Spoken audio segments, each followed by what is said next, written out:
الحمد لله نحمده ونستعينه ونستغفره ونؤمن به ونتوكل عليه ونعوذ بالله من شرور أنفسنا ومن سيئات أعمالنا من يهده الله فلا مضل له ومن يضلله فلا هادي له ونشهد أن لا إله إلا الله وحده لا شريك له ونشهد أن سيدنا وسندنا وحبيب ربنا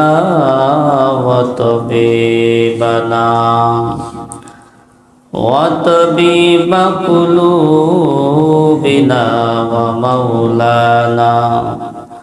ومولانا محمدا عبد الله ورسوله أما بعد فأعوذ بالله من الشيطان الرجيم بسم الله الرحمن الرحيم كتاب أنزلناه إليك لتخرج الناس من الظلمات إلى النور بإذن ربهم إلى صراط العزيز الحميد وقال تعالى في آية أخرى إنا نحن نزلنا الذكر وإنا له لحافظون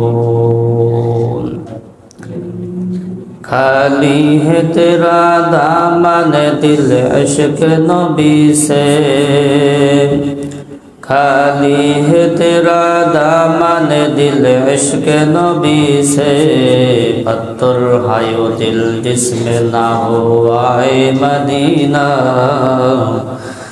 पत्थर है दिल जिसमें ना हो आए मदीना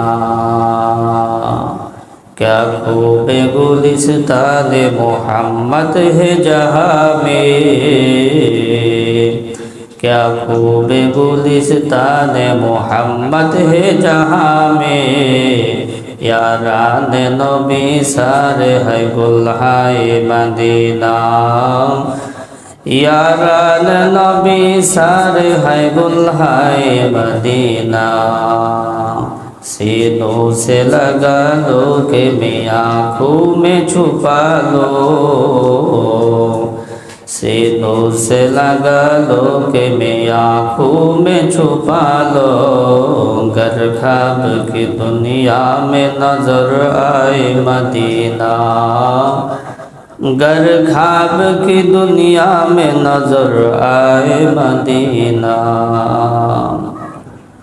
मोहतरम हाजिरीन अल्लाह जल्ला शानुहु এই পৃথিবীতে 104 খানা কিতাব অবতীর্ণ করেছেন 104 খানা কিতাব দুই ভাগে বিভক্ত 100 খানা হলো সহিফা যেই 100 খানাকে ছোট কিতাব বলা হয় আর 4 খানা হলো বড় কিতাব তো 100 খানা কিতাব মোট 4 জন নবীর উপর অবতীর্ণ হয়েছে बाबा हजरते आदम अलैहिस सालातु वास सालामेर ऊपर 10 खाना सहिफा अवतीर्ण হয়েছে 10 खाना किताब अवतीर्ण হয়েছে हजरत शीश आलाइहिस सालातु वास सालामेर ऊपर 50 खाना किताब सहिफा अवतीर्ण হয়েছে হযরতে ইদ্রিস আলাইহিস সালাতু ওয়াস সালামের উপর 30 খানা কিতাব সহিফা অবতীর্ণ হয়েছে। হযরতে ইব্রাহিম আলাইহিস সালাতু ওয়াস সালামের উপর 10 খানা কিতাব অবতীর্ণ হয়েছে। এই হলো 100 খানা কিতাব। এই হলো 100 খানা কিতাব। বড় কিতাব হলো 4 খানা, তাওরাত, জাবুর, ইনজিল, কুরআন। এই 4টা কিতাব 4 জন নবীর উপর অবতীর্ণ হয়েছে। তাওরাত হযরতে মূসা আলাইহিস সালাতু ওয়াস সালামের উপর অবতীর্ণ হয়েছে। জাবুর হযরতে দাউদ আলাইহিস সালাতু ওয়াস সালামের উপর অবতীর্ণ হয়েছে। ইনজিল হযরতে ঈসা আলাইহিস সালাতু ওয়াস সালামের উপর অবতীর্ণ হয়েছে। কুরআন আপনার আমার নবী জনাবে মুহাম্মদুর রাসূলুল্লাহ সাল্লাল্লাহু আলাইহি ওয়াসাল্লামের উপর অবতীর্ণ হয়েছে। তাইলে 104 খানা কিতাব মোট 8 জন নবীর উপর অবতীর্ণ হয়েছে। 100 খানা ছোট কিতাব 4 জন নবীর উপর অবতীর্ণ হয়েছে। আর এই বড় 4 খানা কিতাব 4 জন নবীর উপর অবতীর্ণ হয়েছে। তাইলে 104 খানা কিতাব মোট 8 জন নবীর উপর অবতীর্ণ হয়েছে। বড় কিতাব হলো 4 খানা, তাওরাত, জাবুর, ইনজিল, কুরআন। এই 4 খানা কিতাবের মধ্যে কোরআনের বৈশিষ্ট্য এবং মর্যাদা অনেক বেশি। এর অনেকগুলো কারণ রয়েছে। 2টা কারণ বলি। একটা কারণ হইল আল্লাহ পাক রব্বুল আলামিন এই পৃথিবীতে যত কিতাব অবতীর্ণ করেছেন ওইগুলোকে কিতাবুল্লাহ বলে সম্বোধন করেছেন। কিন্তু কোরআন এমন একটা কিতাব যেটাকে আল্লাহ পাক রব্বুল আলামিন কালামুল্লাহ বলে সম্বোধন করেছেন। তাওরাত এটা কিতাবুল্লাহ, আল্লাহ তাআলার কিতাব। ইনজিল এটা কিতাবুল্লাহ, আল্লাহ তাআলার কিতাব। জাবুর এটা কিতাবুল্লাহ, আল্লাহ তাআলার কিতাব। কিন্তু কোরআন হইল কালামুল্লাহ। কালাম মানে কথা, আর আল্লাহ মানে আল্লাহ। কালামুল্লাহ মানে হইল আল্লাহ তাআলার কথা। তাইলে কোরআন কার কথা? আল্লাহর কথা। কোরআন আল্লাহর কথা। এই জন্য আল্লাহর কোন বান্দা বান্দি যদি কোরআন শরীফ তেলাওয়াত করা শুরু করে দেয় তাহলে কেমন যেন স্বয়ং আল্লাহ তাআলার সাথে এক প্রকারের কথা বলা হয়ে যায়। কারণ কোরআন এটা আল্লাহ তাআলার কথা, পুরাটাই আল্লাহ তাআলার কথা। এইটা কোরআনের একটা বৈশিষ্ট্য।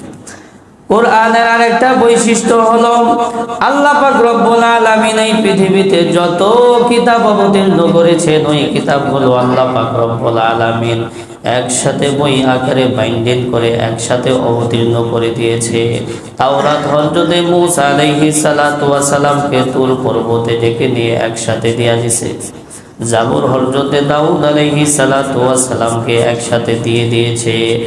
ইনজিল হযরত ঈসা আলাইহিস সালাতু ওয়াস সালামকে আল্লাহ পাক রব্বুল আলামিন একসাথে বই আকারে বাইন্ডিং করে দিয়ে দিয়েছে। কিন্তু কোরআন এমন একটা কিতাব যেই কোরআন আল্লাহ পাক রব্বুল আলামিন আমাদের নবীকে একসাথে দেন নাই। 1-2 আয়াত 1-2টা সূরা করে যখন যতটুকু প্রয়োজন দেখা দিয়েছে তখন অতটুকুই আল্লাহ পাক রব্বুল আলামিন অবতীর্ণ করেছেন। এইভাবে অবতীর্ণ হতে হতে দীর্ঘ 23 বছরের পুরা কোরআন শরীফ অবতীর্ণ হয়েছে।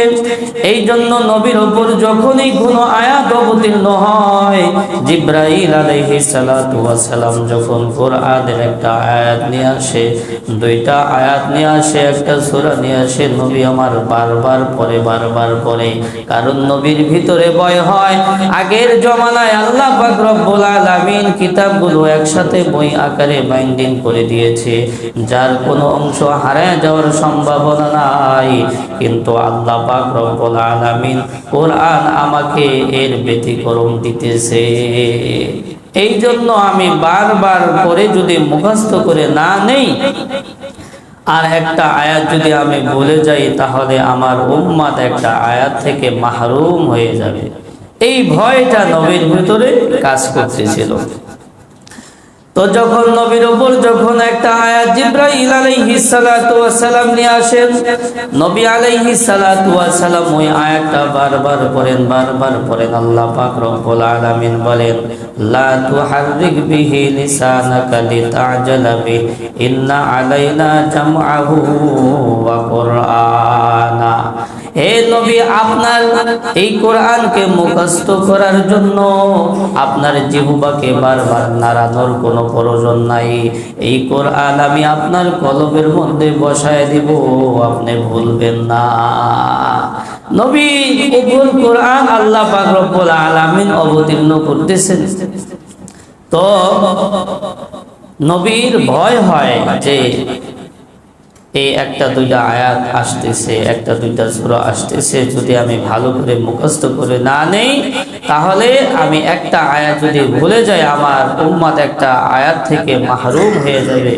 এই জন্য নবী বারবার কোরআন শরীফ পড়তে থাকে। যখনই একটা আয়াত জিবরাইল আলাইহিস সালাতু ওয়াস সালাম নিয়ে আসেন, আল্লাহ পাক বললেন, না তুহাররিক বিহি লিসানাকা লিতাজালা বিহি ইন্না আলাইনা জামআহু ওয়া কুরআনা। হে নবী, এই কোরআন মুখস্থ করার জন্য আপনার জিহ্বাকে বারবার নাড়ানোর প্রয়োজন নাই। আমি এই কোরআন আপনার কলবের মধ্যে, সিনার মধ্যে বসায় দেব। আল্লাহ পাক রব্বুল আলামিন নবীর কলবের মধ্যে বসায় দিয়েছে, আর ভুলেন নাই। এই আয়াত অবতীর্ণ হওয়ার পরে নবীর একটা পেরেশানি কমছে, যে আমার এত পড়তে হবে না, এত পড়তে হবে না। তার মানে পড়া বাদ দিছে। তাকের উপরে বছর তাকের উপরে থাকতে থাকতে ময়লা এত বড় পুর হয়ে যায়, একেবারে রমজানে জায়গা বৈশা পড়ি। বিষয়টা এরো না। রাসূল সাল্লাল্লাহু আলাইহি ওয়াসাল্লাম দৈনিক কোরআন শরীফ পড়তেন। মুহতারাম হাজিরিন, এই মাস এত বরকতপূর্ণ কেন? বলে কোরআনের কারণে। কিসের কারণে? কোরআনের কারণে। কোরআন আল্লাহ পাক রব্বুল আলামিন এই মাসে অবতীর্ণ করেছেন, এই জন্য এই মাসটা এত বরকতপূর্ণ হয়ে গিয়েছে। মুহতারাম হাজিরিন, কোরআন এমন একটা কিতাব, যদি আমরা কোরআনকে প্রশ্ন করি, কোরআন তোমার নাম কি? কোরআন নিজে উত্তর দিবে, বাল হুয়া কুরআনুম মাজিদ। কোরআনের নাম হইল কোরআন মাজিদ। এবার যদি কোরআনকে আমরা প্রশ্ন করি, কোরআন তুমি পৃথিবীতে নাজিল হওয়ার পূর্বে, পৃথিবীতে অবতীর্ণ হওয়ার পূর্বে তুমি কোথায় ছিলে? কোরআন নিজে উত্তর দেয়, ফি লাউহিম মাহফুজ। কোরআন লাউহে মাহফুজে ছিল। কোথায় ছিল? কোরআন এই পৃথিবীতে অবতীর্ণ হওয়ার পূর্বে কোরআন লাউহে মাহফুজের মধ্যে ছিল।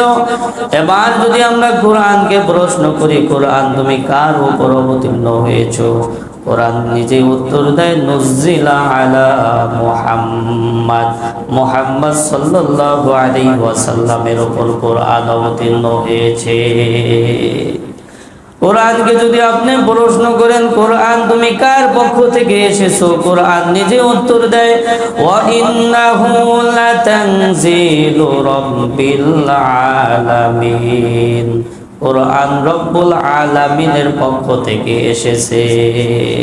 কোরআনকে যদি আপনি প্রশ্ন করেন, কোরআন তোমাকে কে নিয়ে এসেছে? কোরআন উত্তর দেয়, নাজালা বিহির রূহুল আমিন আই জিবরাইল। নাজালা বিহির রূহুল আমিন আই জিবরাইল। জিবরাইল আলাইহিস সালাতু ওয়াস সালাম কোরআন আপনার আমার নবী মুহাম্মদ সাল্লাল্লাহু আলাইহি ওয়াসাল্লামের কাছে নিয়ে আসছে। এবার কোরআনকে যদি আপনি প্রশ্ন করেন, কোরআন তুমি কোন মাসে অবতীর্ণ হয়েছো?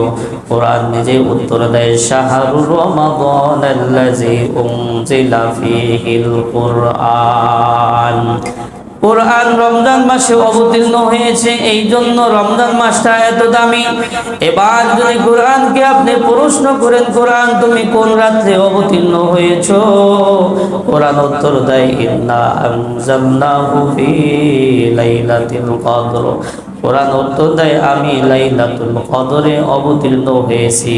এই জন্য লাইলাতুল কদরটা আরো মর্যাদাপূর্ণ। কেমন মর্যাদাপূর্ণ? যে এক রাত্রে ইবাদত করলে 1000 মাসের চাইতে বেশি সওয়াব রাখে। কারণ ওই রাত্রে আল্লাহ তাআলা কোরআন অবতীর্ণ করেছে, এই মাসে অবতীর্ণ করেছেন, এই জন্য মাসটা দামি। কেমন দামি? 1/70। আর ওই মাসের মধ্যে ওই রাতে অবতীর্ণ করেছেন, এই জন্য ওই রাতটা এত দামি। কত দামি! আল্লাহ পাক বলে ওই রাতে যদি আল্লাহর কোনো বান্দা বান্দি ইবাদত করতে পারে তাহলে 1000 মাসের চাইতে বেশি ইবাদত করার সওয়াব রাখে। এত দামি, এত দামি। এবার যদি কোরআনকে আপনি প্রশ্ন করেন, কোরআন তুমি কোন ভাষায় অবতীর্ণ হয়েছো? কোরআন উত্তর দেয় বিলিসানিন আরাবিয়্যিম মুবিন। কোরআন বলে আমি সুস্পষ্ট আরবি ভাষায় অবতীর্ণ হয়েছি। কোরআন কোন ভাষায় অবতীর্ণ হয়েছে? আরবি ভাষায়। আরবে অবতীর্ণ হয়েছে, আরবের ভাষা আরবি। জান্নাতের ভাষা আরবি, জান্নাতের ভাষা আরবি। এই জন্য আমরা তো আরবি পারি না, কিভাবে কবরের সওয়াল জবাবের উত্তর দিব? বলে যারা এই কোরআনের সাথে সম্পর্ক রাখবে, কোরআনের পক্ষে থাকবে, আল্লাহ পাক রব্বুল আলামিন তাদের জবান দিয়ে আরবি বের করে দেবেন, আরবি বের করে দেবেন। কবরে 3টা প্রশ্ন হবে, মান রব্বুকা ওয়া মান দীনুকা ওয়া মান নাবিয়ুকা। 3টা প্রশ্ন হবে আরবিতে, বাংলায় হবে না। আমরা বাঙালিরা অনেক টেনশনে আছি, কিভাবে উত্তর দেব? বলে কোরআনের সাথে যাদের সম্পর্ক হবে, এই কোরআন অনুযায়ী যারা জীবন পরিচালনা করবে, আল্লাহ পাক রব্বুল আলামিন তাদের জবান দিয়ে আরবি বের করে দিবে, আরবি বের করে দেবেন। এই জন্য আমি যেই ভাষার অবলম্বী হই না কেন, যদি আমি আমল করতে পারি, কোরআনের সাথে সম্পর্ক রাখতে পারি, তাহলে এই কোরআন যে আরবি ভাষা, এই আমার জবান দিয়ে আরবি ভাষা বের হয়ে যাবে, আরবি ভাষা বের হয়ে যাবে। মুহতারাম হাজিরিন, যদি কোরআনকে আপনি প্রশ্ন করেন, কোরআন তোমার মধ্যে কোনো ভুল আছে কিনা, তোমার মধ্যে কোনো সন্দেহ আছে কিনা, কোরআন উত্তর দেয় আলিফ লাম মিম যালিকাল কিতাবু লা রাইবা ফিহি। কোরআন উত্তর দেয় কোরআন এমন একটা কিতাব যার মধ্যে কোনো ভুল নাই, ভুলের সন্দেহ নাই। দুনিয়াতে যত বই পুস্তক আছে, সব বই পুস্তক লেখার সময় শুরুতে তারা একটা কথা লিখে দেয়, যদি এই বইয়ের মধ্যে কোনো কেউ ভুল পান তাহলে আমাদেরকে অবহিত করবেন, জানাবেন, পরবর্তীতে আমরা সংশোধন করে দেওয়ার চেষ্টা করব। আল্লাহ পাক রব্বুল আলামিন আমাদেরকে এমন একটা কিতাব দিলেন, এমন একটা কিতাব দিলেন, যেই কিতাবের শুরুতেই আল্লাহ পাক রব্বুল আলামিন বলে দিলেন যালিকাল কিতাব লা রাইবা ফিহি। এমন এক কিতাব যার মধ্যে ভুল নাই, বলে সন্দেহ নাই, সংশয়ও নাই। এবার যে কোরআনকে আপনি প্রশ্ন করেন, কোরআন তুমি মুত্তাকিদের জন্য কি করবা? কোরআন উত্তর দেয় হুদাল লিল মুত্তাকিন। এই কোরআন মুত্তাকিদের জন্য হেদায়েত শুরু হয়ে যাবে। যারা মুত্তাকি তাদের জন্য হেদায়েত হবে, যারা মুত্তাকি তাদের জন্য কোরআন হেদায়েতের পথ দেখাবে। পক্ষান্তরে যারা মুত্তাকি না, তাদের জন্য কোরআন কঠিন হয়ে যাবে। কোরআন থেকে তারা কোনো ফায়দা পাবে না, তারা বলবে এটা কি, এর থেকে কোনো ফায়দা পায় না। আল্লাহ পাক বলছে যারা মুত্তাকি তাদের জন্য কোরআন হেদায়েত হবে, যারা মুত্তাকি তাদের জন্য হেদায়েতের রাস্তা দেখাবে, আর যারা মুত্তাকি না তাদের জন্য কোরআন হেদায়েতের রাস্তা দেখাবে না। কোরআনকে যদি আমি প্রশ্ন করি, কোরআন তোমাকে হেফাজত করার মতো কেউ আছে কিনা? কোরআন উত্তর দেয় ইন্না নাহনু নাযালনা যিকরা ওয়া ইন্না লাহু লাহাফিজুন। কোরআন উত্তর দেয়, কোরআনের মধ্যে আল্লাহ পাক বলেন নিশ্চয়ই এই কোরআন আমি অবতীর্ণ করেছি এবং কাল কিয়ামত পর্যন্ত এই কোরআন হেফাজত করার জিম্মাদারি আমি আল্লাহ নিয়ে নিলাম। আল্লাহ পাক রব্বুল আলামিন কোরআন হেফাজত করার জিম্মাদারি নিয়েছেন, যার কারণে আজ পর্যন্ত কত কাফের, মুশরিক, ইহুদি, নাসারা কত চেষ্টা করলো কোরআনের মধ্যে একটু ভুল ধরা যায় কিনা। কোরআনের মধ্যে একটু ভুল ধরার তো দূরের কথা, আজ পর্যন্ত একটা সূরার মধ্যে ভুল ধরতে পারে নাই, পরিবর্তন করতে পারে নাই। একটা সূরা তো দূরের কথা, আজ পর্যন্ত একটা আয়াতের মধ্যে পরিবর্তন করতে পারে নাই, ভুল ধরতে পারে নাই। একটা আয়াত তো দূরের কথা, আজ পর্যন্ত একটা হরফ, জবর, জের, পেশ, একটা নুকতা পর্যন্ত পরিবর্তন করতে পারে নাই, পারছে না, পারবেও না। কারণ এটা হেফাজত করার জিম্মাদারি স্বয়ং আল্লাহ তাআলা নিয়েছে। এর বিপরীত হইল পূর্বের জমানার কিতাবগুলো, যেইগুলো হেফাজত করার জিম্মাদারি আল্লাহ তাআলা নেন নাই, যার কারণে ওই 104 খানা কিতাবের মধ্যে 103 খানা কিতাবের অস্তিত্ব পৃথিবীতে নাই, কারণ ওইগুলো হেফাজত করার জিম্মাদারি আল্লাহ তাআলা নেন নাই। কোরআন এমন একটা কিতাব, যেই কিতাবটা হেফাজত করার জিম্মাদারি আমার আল্লাহ তাআলা নিজে নিয়েছেন। ইন্না নাহনু নাযালনা যিকরা ওয়া ইন্না লাহু লাহাফিজুন। আল্লাহ পাক বলেন, এই কোরআন আমি অবতীর্ণ করেছি এবং কাল কিয়ামত পর্যন্ত এই কোরআন হেফাজত করার জিম্মাদারি আমি আল্লাহ নিজে নিয়ে নিলাম। আল্লাহ পাক রব্বুল আলামিন কোরআন হেফাজত করার জিম্মাদারি নিয়েছেন বলে আজ থেকে প্রায় 1450 বছর পর যখন আমরা কোরআন তেলাওয়াত করি, কোরআন তেলাওয়াত করার সময় আমরা তৃপ্তি পাই, পরিতৃপ্তি পাই। এই কোরআন সেই কোরআন, যেই কোরআন আজ থেকে 1450 বছর পূর্বে আল্লাহ পাক রব্বুল আলামিন জিবরাইল আলাইহিস সালাতু ওয়াস সালামের মাধ্যমে মুহাম্মদ সাল্লাল্লাহু আলাইহি ওয়াসাল্লামের উপর অবতীর্ণ করে। আল্লাহ পাক এটা হেফাজত করার জিম্মাদারি নিয়েছেন বলে আমরা যখন কোরআন তেলাওয়াত করি তখন আমরা তৃপ্তি পাই যে এই কোরআন সেই কোরআন, যেই কোরআন আল্লাহ পাক রব্বুল আলামিন আজ থেকে 1450 বছর পূর্বে আল্লাহ পাক রব্বুল আলামিন জিবরাইল আলাইহিস সালাতু ওয়াস সালামের মাধ্যমে মুহাম্মদ সাল্লাল্লাহু আলাইহি ওয়াসাল্লামের উপর অবতীর্ণ করেছেন। তো এটা হেফাজত করার জিম্মাদারি আল্লাহ তাআলা নিয়েছে, যার কারণে যত পণ্ডিত, যত ইহুদি খ্রিস্টান যতই চেষ্টা করো না কেন কোরআনের মধ্যে পরিবর্তন করতে পারবা না।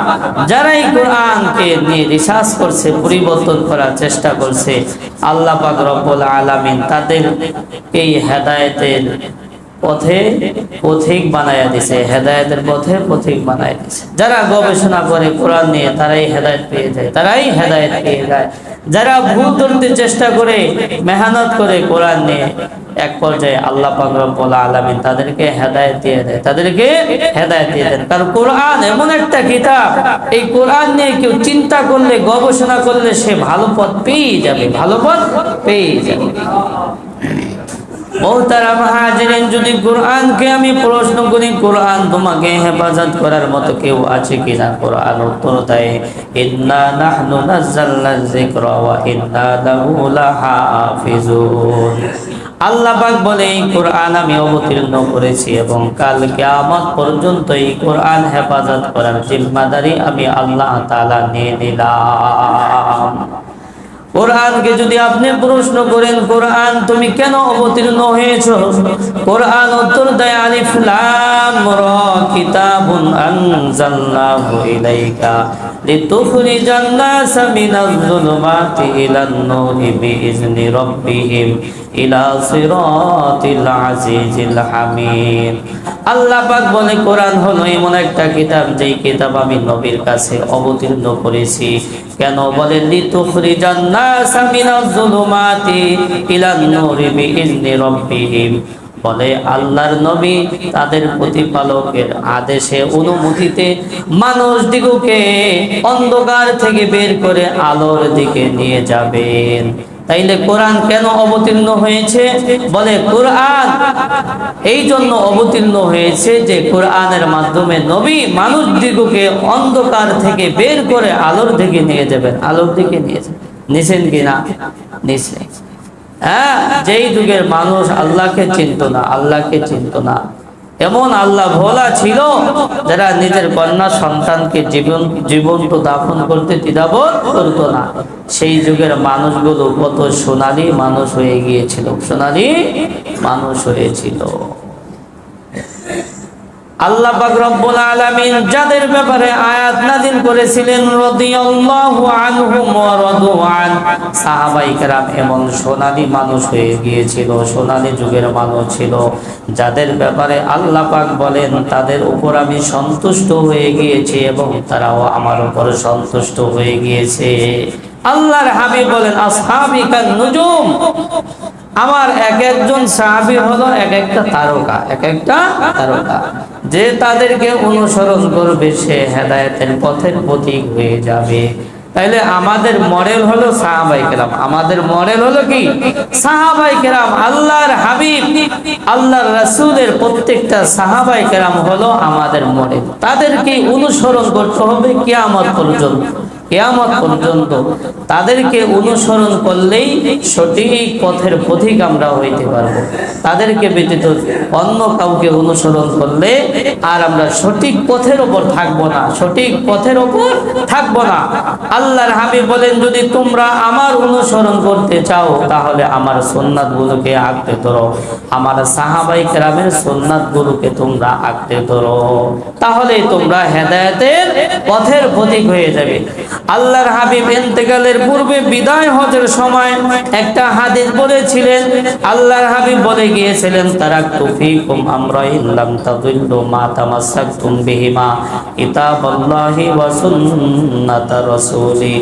আল্লাহর হাবিব বিদায় হজের সময় সোয়া লক্ষ সাহাবীদেরকে সামনে নিয়ে আল্লাহর হাবিব বক্তব্য দিয়ে গিয়েছিলেন, আমি তোমাদের মাঝে দুইটা জিনিস রেখে যাচ্ছি, যতক্ষণ পর্যন্ত তোমরা এই দুইটা জিনিস আঁকড়ে ধরবে ততক্ষণ পর্যন্ত তোমরা পথভ্রষ্ট হবে না।